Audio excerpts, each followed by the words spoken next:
आप अपनी पावर को सस्टेन करें। अमेरिकन को तो ऑफर दे दी। पाकिस्तान के ताल्लुकात दोनों के साथ अच्छे हैं, चाइना के साथ भी, अमेरिका के साथ भी, रशिया के साथ भी बेहतर ताल्लुकात हैं मेरे ख्याल में। कि अफ्रीका के जो लोग हैं, जो अफ्रीकन ममालिक हैं, वो कहते हैं कि इंडिया ने ग्लोबल साउथ की लीडरशिप का रोल ले लिया है। दफ्तर खारजा के ज़राए ने पाकिस्तानी सरजमीन पर ईरानी फोर्सेस की कार्रवाई को गुमराह कुन प्रोपेगेंडा करार दिया है। बाज़ ईरानी मीडिया के मुताबिक ईरानी फोर्सेस की कार्रवाई में जैशुल आदल का सरगना इस्माइल शाम बख्श और साथी मारे गए। पीपल्स पार्टी के सेक्रेटरी इत्तलात फैसल करीम कुंटी ने मौलाना फजलुर रहमान पर तनकीद करते हुए अपने वीडियो बयान में कहा कि जमीयत उलमा इस्लाम को इंतखाबात में शिकस्त खैबर पख्तूनख्वा में हुई और उनकी चीखें सिंध में सुनाई दे रही हैं।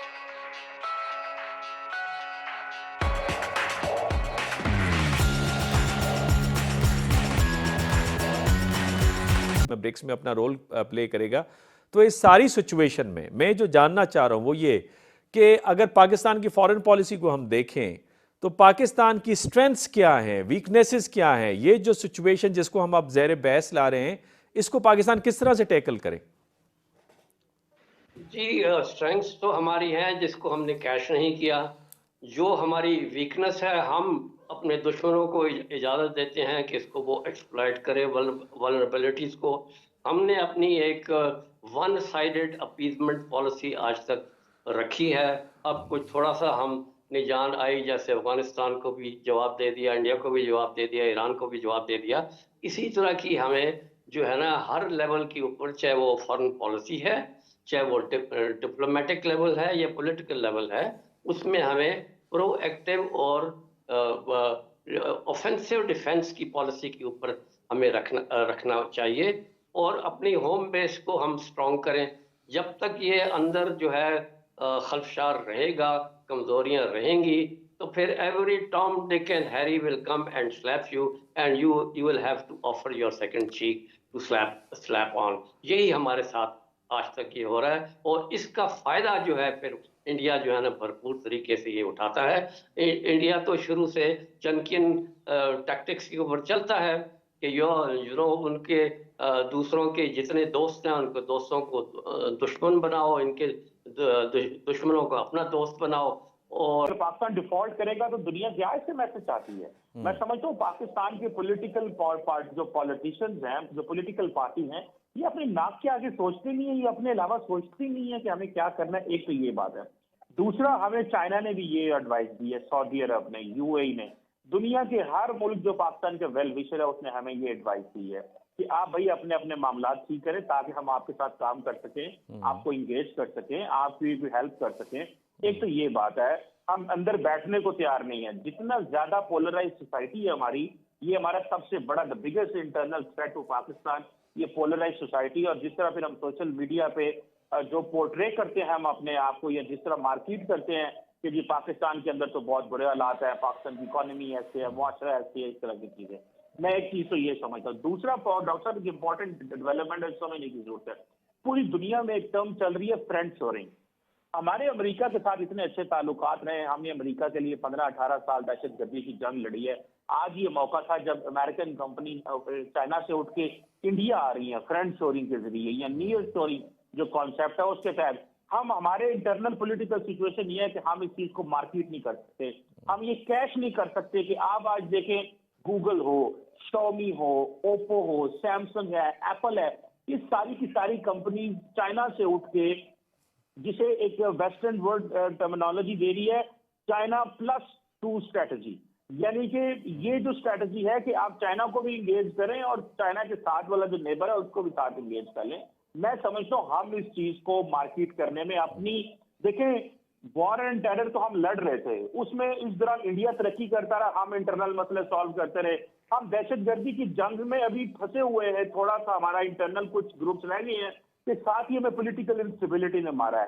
डॉक्टर साहब, मैं समझता हूं कि हम बहुत बड़ी एक जो अपॉर्चुनिटी है कि इस वक्त सारी जो वेस्टर्न कंपनीज हैं चाइना से उठ के वियतनाम और इंडिया जा रही है, उनमें से कोई कंपनी पाकिस्तान आने को तैयार नहीं है। एक तो हमारे ऊपर जाहिर बात है चाइना लेबल है, दूसरा हमें समझा जाता है कि ये सीरियस प्लेयर नहीं है, तीसरा हमारे पास वो जारी बात है जो पिछले 10 साल जो सीपैक की वजह से हमारे पास इंफ्रास्ट्रक्चर आना चाहिए था वो एनर्जी की शक्ल में तो है, लेकिन वो ह्यूमन रिसोर्स और वो सारी चीजें जो है वो नहीं है, क्योंकि एक बहुत बड़ा हमारा जो एजुकेटेड तबका है वो बाहर चला गया। मैं समझता हूँ इन लाइन्स पे अगर हम देखें तो जो नेक्स्ट हुकूमत है उसको इमीडिएटली अपने ह्यूमन रिसोर्स को तगड़ा करना है, पॉलिटिकल यूनिटी स्टैब्लिश करनी है, और जो इमेच्योर पॉलिटिकल एक्टर्स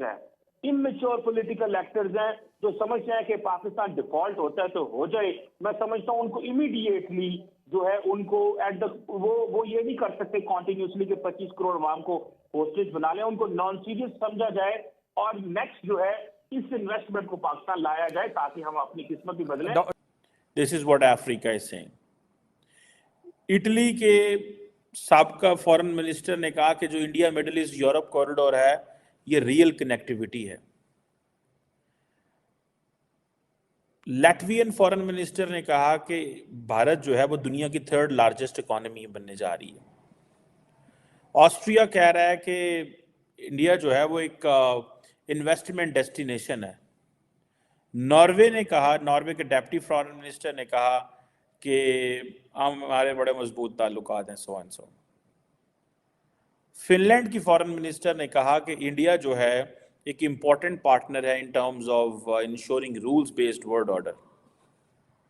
श्रीलंका ने कहा कि हमारे तो सिविलाइजेशनल लिंकेजेस हैं। जो चीज़ पाकिस्तानियों को नहीं समझ आई कभी, that how beautifully India with this one event, अपने सिर्फ एक इवेंट के जरिए उन्होंने पूरी दुनिया की जो लीडरशिप है उससे वो अल्फाज निकलवा लिए, या उन्होंने वो अल्फाज कहे जो नॉर्मली एक मुश्किल काम होता है। सो फॉर एग्जाम्पल मैं देख रहा था कि जो तंजानिया है, तंजानिया के फॉरेन मिनिस्टर जो है वो क्या कह रहे हैं। तंजानिया के फॉरेन मिनिस्टर जो हैं उन्होंने ये बात की कि जी इंडिया ने लीडरशिप का रोल ले लिया है, सिर्फ अफ्रीका में नहीं बल्कि ग्लोबल साउथ में भी। मैंने तो कभी पाकिस्तान के बारे में अफ्रीका की कभी एक स्टेटमेंट भी नहीं सुनी, बिकॉज पाकिस्तान ने अपने आप को कम्प्लीटली इररेलेवेंट रखा हुआ है। वो कहते हैं जनाब इंडिया की जो राइज है ये अफ्रीका और ग्लोबल साउथ के लिए बहुत अच्छा है। आपको पता है इंडिया अपने तमाम, वो एक चेक मार्क होता है, चेक मार्क करते हैं, 1 चीज़ 1 2 3 4 कितने पॉइंट्स हैं जी, ठीक है जी हमें ये आपने जी वीज़ा अप्लाई करना है, कुछ चीज़ें करनी है, तो पॉइंट्स होते हैं जी, ये भी पॉइंट ये भी पूरा है, ये भी पूरा, ये भी पूरा, ये भी पूरा। इंडिया तमाम इंटरनेशनल कम्युनिटी को समहाउ कन्विंस कर रहा है कि हमारी सपोर्ट करें to be the permanent member of the UNSC। That is the target. अब होता क्या, एक इवेंट कराया, वहाँ पे पूरी दुनिया के लोग आए, सब लोगों ने एक दूसरे के साथ, पाकिस्तान तो था नहीं, क्योंकि इंडिया का ये प्रिंसिपल प्लान है कि पाकिस्तान को आइसोलेट करना है। That's the plan. The plan is to isolate Pakistan, already isolated Pakistan, क्योंकि हमारे लीडरान जो हैं उन्होंने ये फैसला कर लिया हुआ है। जैसे अभी मैं पिछली व्लॉग में कह रहा था कि इमरान खान कहते हैं कि हमें IMF कर्जा ना दे। हमें भारत जो है, जो काम भारत करना चाहता है, और भारत कई दफ़ा IMF में ये कह चुका है, जैसे FATF में कह चुका है कि भाईजान इनको FATF में रहने दें, इनके टेरर फाइनेंसिंग के मामला ठीक नहीं हैं, या इनको कर्जा ना दें। IMF के अगर कोई पॉइंट्स हैं, भारत की वोटिंग है, तो वो कहेगा जनाब इनको ना दें। वही काम इमरान खान कर रहा है, वही भारत कर रहा है। लेकिन समहाउ इंडिया ने इंतहाई smartly, just with one Raisina dialogue, पूरी दुनिया की लीडरशिप को बुलाया, पूरी दुनिया की लीडरशिप को ये बताया कि हम कहाँ खड़े हुए हैं।